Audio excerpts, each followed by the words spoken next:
Hello, good morning friends. Welcome to Acme Commerce Academy. Standard 12th, final accounts, trading account, profit and loss account and balance sheet. Final accounts तो आपने last year भी पढ़ा है standard 11th और बहुत सारे student ऐसे होते हैं कि जिनको अभी भी फॉर्मेट में कुछ डाउट्स होते हैं कि कौन सी एंट्रीज या कौन से ट्रांजैक्शंस ट्रेडिंग अकाउंट में जाएंगे, कौन से प्रॉफिट एंड लॉस में जाएंगे और कौन से बैलेंस शीट में जाएंगे, उस पर उनको काफ़ी डाउट्स होता है. तो हालांकि मैं एडजस्टमेंट का ऑलरेडी वीडियो कर चुका हूँ, बट आई थॉट कि ये भी करना ज़रूरी है ताकि जो हमारे स्टूडेंट्स हैं उनके जो डाउट्स क्लियर हो जाए. तो आइए देखते हैं. बस ये फाइनल अकाउंट्स में हम क्या क्या प्रिपेयर करते हैं: trading account, profit and loss account और balance sheet. Apart from this standard 12th में एक और एडिशनल फॉर्मेट है जो कि पार्टनर्स कैपिटल या करंट अकाउंट का है. उसके बारे में हम बाद में डिस्कस करेंगे. आइए पहले देखते हैं कि ट्रेडिंग में क्या जाता है, प्रॉफिट एंड लॉस और बैलेंस शीट में क्या क्या जाएगा. सिर्फ ट्रेडिंग अकाउंट में हम कौन से ट्रांजैक्शंस रिकॉर्ड करेंगे या तो कौन से एक्सपेंसेस रिकॉर्ड किए जाएंगे जो कि डायरेक्ट एक्सपेंस है. डायरेक्ट एक्सपेंस मींस एक्सपेंसेस जो गुड्स के मैन्युफैक्चरिंग के रिलेटेड है, एक पर्टिकुलर एक्टिविटी से डायरेक्टली कनेक्टेड जो कॉस्ट होती है, इसको हम बोलते हैं डायरेक्ट एक्सपेंसेस. तो कौन से डायरेक्ट एक्सपेंसेस? एक एग्जांपल लेते हैं छोटा सा. सपोज आप खुद एक बिजनेसमैन हो, एंटरप्रेन्योर हो, आपकी फैक्ट्री है. फैक्ट्री में प्रोडक्शन स्टार्ट करने के लिए सबसे पहले आपको क्या लगेगा? स्टॉक. आपके पास स्टॉक होना चाहिए रॉ मटेरियल. तो लास्ट ईयर का जो क्लोजिंग स्टॉक होगा, लास्ट ईयर का जो एंड 31 मार्च का जो स्टॉक होगा, वो 1 अप्रैल को क्या बनेगा आपके लिए? Opening stock. तो सबसे पहले क्या आएगा? Opening stock. बाय डिफॉल्ट तो ओपनिंग स्टॉक सबसे पहले आपकी एंट्री आएगी. ठीक है, आपने उसकी एंट्री कर दी ओपनिंग स्टॉक. ओपनिंग स्टॉक के बाद आपको और रॉ मटेरियल लगेगा ना, क्योंकि continuous through out the year पूरे साल में आपको प्रोडक्शन एक्टिविटी कभी बंद होने वाली, तो आपको टाइम टू टाइम आपको परचेजेस करने पड़ेंगे. तो सेकंड क्या आएगा? परचेजेस. सो ट्रेडिंग अकाउंट में कौन से एक्सपेंसेस हम रिकॉर्ड करेंगे जो प्रोडक्शन यानी कि फैक्ट्री रिलेटेड एक्टिविटी और परचेज रिलेटेड एक्टिविटी से कनेक्टेड हो. इतनी ही चीज ध्यान में रखनी है, बाकी कुछ भी कंफ्यूजन नहीं है इसमें. जितनी भी प्रोडक्शन या तो factory related and purchase related activity है, वो सारे एक्सपेंसेस का रिकॉर्ड होंगे ट्रेडिंग अकाउंट में. और उसके अलावा जितने भी एक्सपेंसेस है वो कहाँ जाएंगे? प्रॉफिट एंड लॉस में. जो फैक्ट्री के रिलेटेड नहीं है, जो प्रोडक्शन के रिलेटेड नहीं है, जो परचेज के रिलेटेड नहीं है, वो सारे एक्सपेंसेस कहाँ जाएंगे? Profit and loss. Simple classification है. ठीक है. सो ओपनिंग स्टॉक के बाद हम लिख दिया परचेज. सो टू परचेसेस लिख देंगे परचेसेस. अभी हमने जो भी गुड्स परचेज किया उसमें कुछ मटेरियल तो ऐसा आया होगा ना जो हमने रिजेक्ट किया होगा, जो quality up to the mark नहीं, तो हम सप्लायर को रिटर्न कर देंगे ना वापस. तो वो क्या कर देंगे? Minus. So less purchase returns. Purchase returns, ये परचेज रिटर्न हो गया माइनस. परचेज रिटर्न के बाद फैक्ट्री के लिए रिलेटेड और कौन से एक्सपेंसेस होते हैं? फैक्ट्री में जो वर्कर काम करते हैं उसको हम क्या पे करते हैं? उनको पगार देनी पड़ेगी ना, उसको क्या बोलते हैं? वेजेस. वेजेस कहाँ जाएगा? ट्रेडिंग अकाउंट, क्योंकि फैक्ट्री रिलेटेड है, टू वेजेस. उसके अलावा जब गुड्स हम परचेज करेंगे, हमारा जो सप्लायर है वो गुड्स हमें भेजेगा टेम्पो से, बाय रोड, कोई व्हीकल से भेजेगा, तो उसका ट्रांसपोर्टेशन चार्जेस पे करना पड़ेगा, राइट? वो ट्रांसपोर्टेशन चार्जेस को क्या बोलते हैं? कैरेज. कैरेज या कैरेजिंग वर्ड. परचेज के ऊपर जो कैरेज पे करते हैं उसको कैरेजिंग वर्ड बोलते हैं. तो यहाँ पे हम लिख देते हैं to carriage inward. Carriage inward, carriage inward. उसके अलावा कैरेज इनवर्ड के अलावा सपोज हमने गुड्स इंपोर्ट किया, चाइना से माल मंगाया, चाइना से माल आएगा, शिप से आएगा. अब जो शिप का ओनर है वो अपने को हमारा मटेरियल रखने के लिए जो जगह देगा उसका भी रेंट लेगा, उसको क्या बोलते हैं? Freight. So to freight.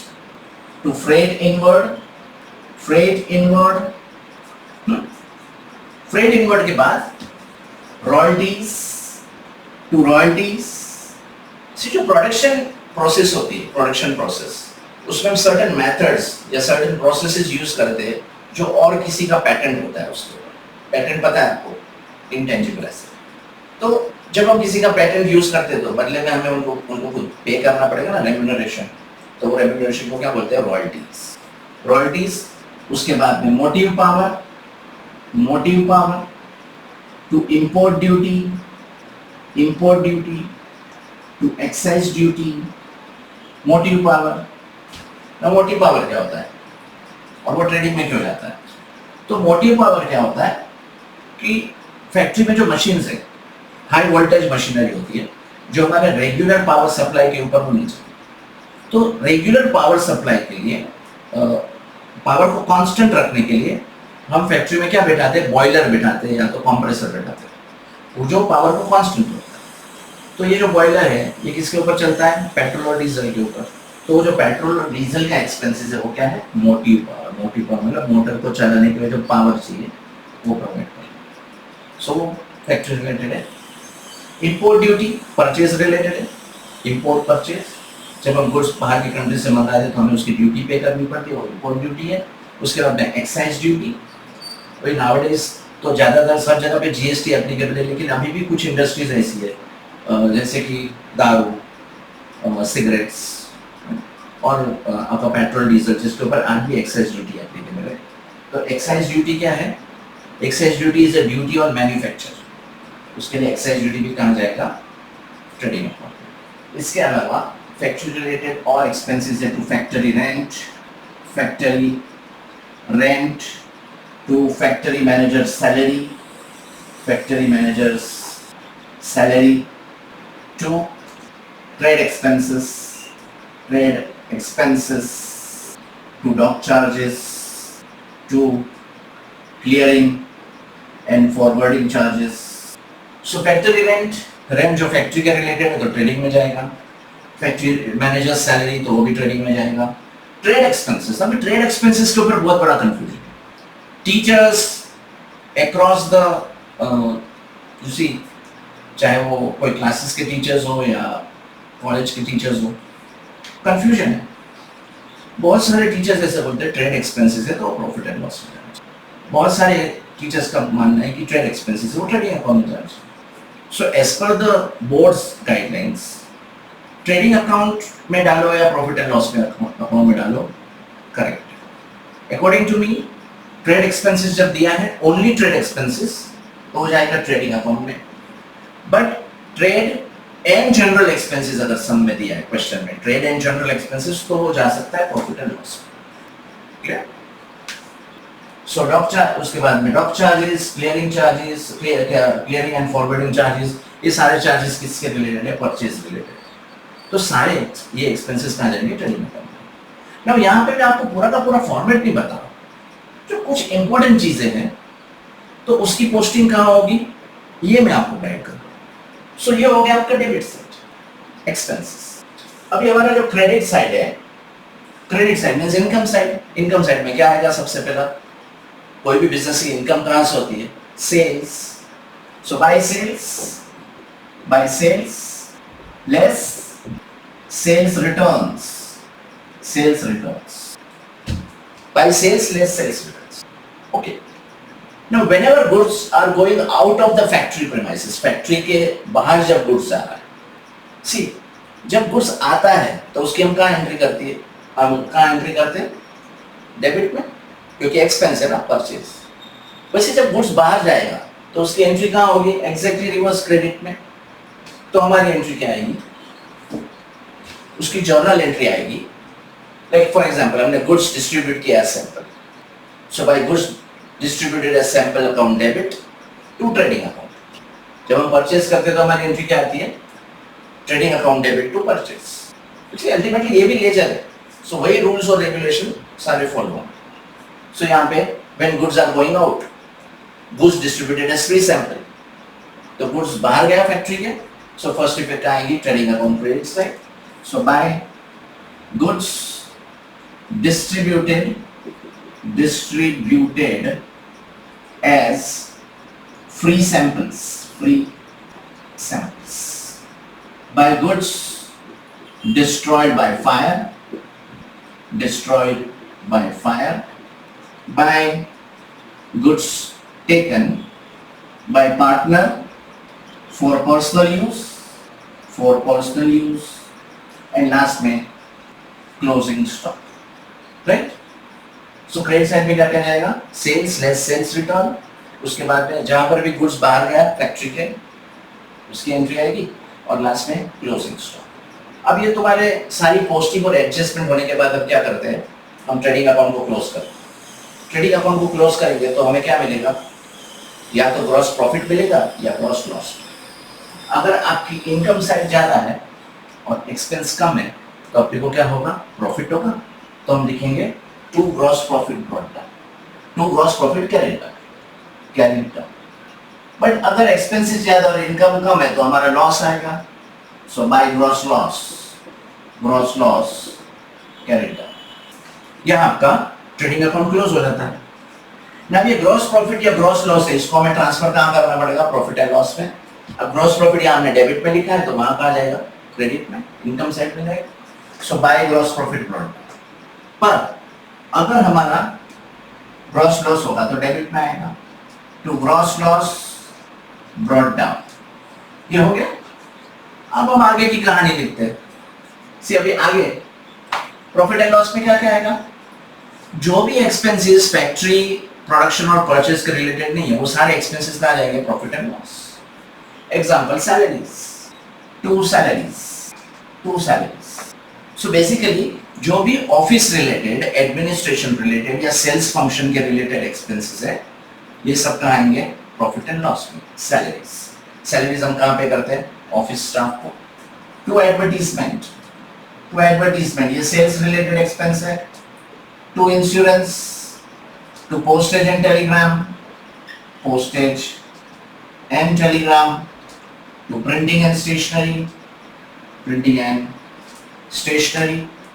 So advertisement, insurance, postage, printing and stationery. To depreciation means reduction in the value of asset. Depreciation is a charge against profit, तो वो हम क्या करते हैं, प्रॉफिट एंड लॉस अकाउंट को डेबिट करते हैं। To depreciation, उसके बाद में टू बैड डेब्ट्स, उसकी पूरी format bad debts, add further bad debts, add new RDD, less old RDD. जब old RDD, bad debts, further bad debts और न्यू आरडीडी ये तीनों से ओल्ड आरडीडी कम है, लेस है, इन दैट केस हम ये एंट्री कहाँ करेंगे, डेबिट से। Old bad debts, further bad debts, new RDD और उसमें से ओल्ड आरडीडी को माइनस करते हैं। उसके बाद में वेयरहाउस रेंट, ये भी सेल्स रिलेटेड है। टू डिलीवरी वैन एक्सपेंसेस ये भी सेल्स रिलेटेड है, डिस्ट्रीब्यूशन रिलेटेड है, ये भी प्रॉफिट एंड लॉस में जाएगा। To interest, to discount, to commission, to brokerage, so interest, discount, commission and brokerage. उसके अलावा office expenses, to general expenses, to trade and general expenses,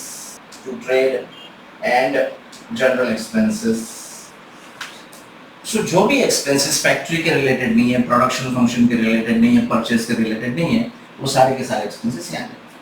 अब देखते हैं क्रेडिट साइड में क्या रहता है।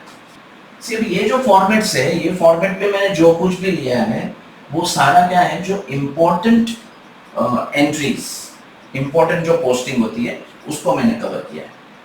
हालांकि आपका प्रॉफिट एंड लॉस अकाउंट में फॉर्मेट बहुत बड़ा है तो बहुत सारी चीजें उसमें।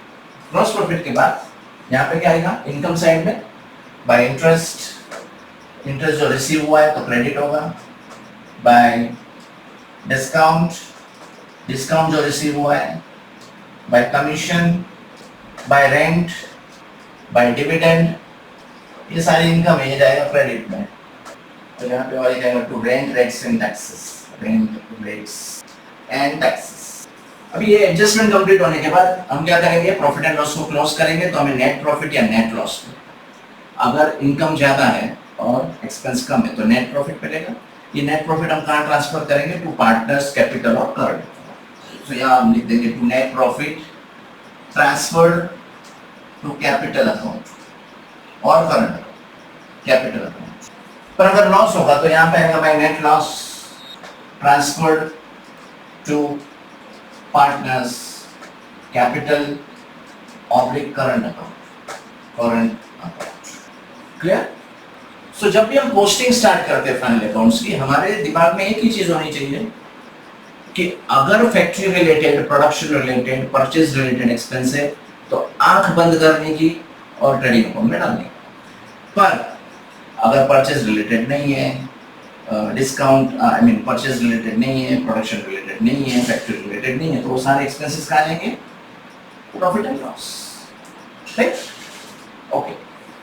तो आई होप अभी तक trading and profit and loss का फॉर्मेट आपको समझा होगा। आइए देखते हैं अभी बैलेंस शीट की format. Last format balance sheet हम देखते हैं। अब देखते हैं balance sheet.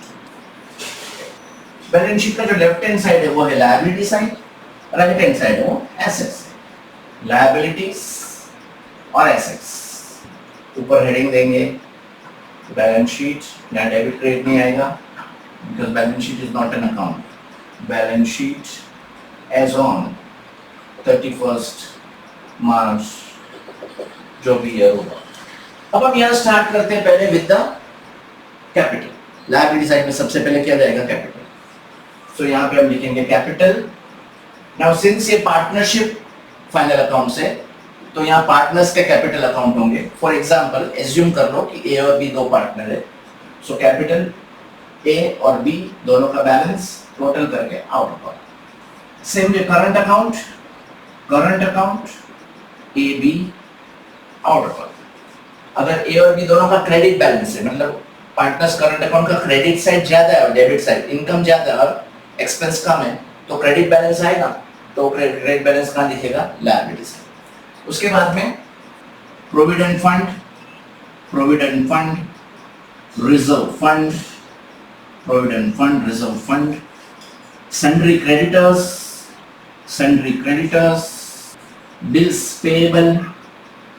Payable, bank overdraft, bank loan, outstanding expenses and pre-received income।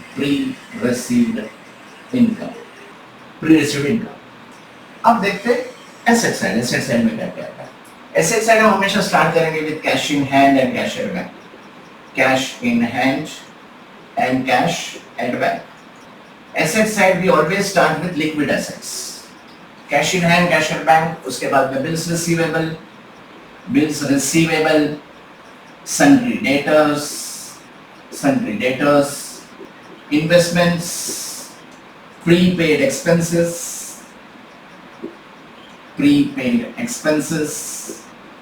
outstanding income। उसके बाद में हम लेंगे fixed assets, plant and machinery, land and building, furniture and fixture, equipments, loose tools, premises। उसके बाद में intangible assets लेंगे, patent, goodwill, patent, trademark, goodwill, patents, trademark, copyrights and livestock। So assets हम हमेशा स्टार्ट करेंगे with liquid asset, cash in hand, cash at bank, उसके बाद में bills receivable, sundry debtors, investments, prepaid expenses, outstanding income, plant and machinery, land and building, furniture and fixture, equipment, loose tools, premises, goodwill, pattern, trademark, copyright, livestock and of course closing stock. अगर आपका trading और profit and loss account perfect होगा तो balance sheet आपकी automatic tally होगी। I hope आज का ये session trading, profit and loss account, balance sheet की फॉर्मेट अभी आपके माइंड में बहुत क्लियर हुई होगी। ये फॉर्मेट से कुछ रट्टा नहीं मारना है आपको सिर्फ दिमाग में क्या रखना है कि अगर फैक्ट्री, प्रोडक्शन और परचेज रिलेटेड है तो ट्रेडिंग अकाउंट, नहीं तो profit and loss account. Assets और लायबिलिटीज कहाँ जाएंगे? Balance sheet. Very easy chapter, 12 mark आपके हाथ में है, प्रोवाइडेड आपको कांस्टेंट प्रैक्टिस करना। I hope everything is clear. तो वीडियो पसंद आया तो please like it and subscribe it Thank you very much. See you soon.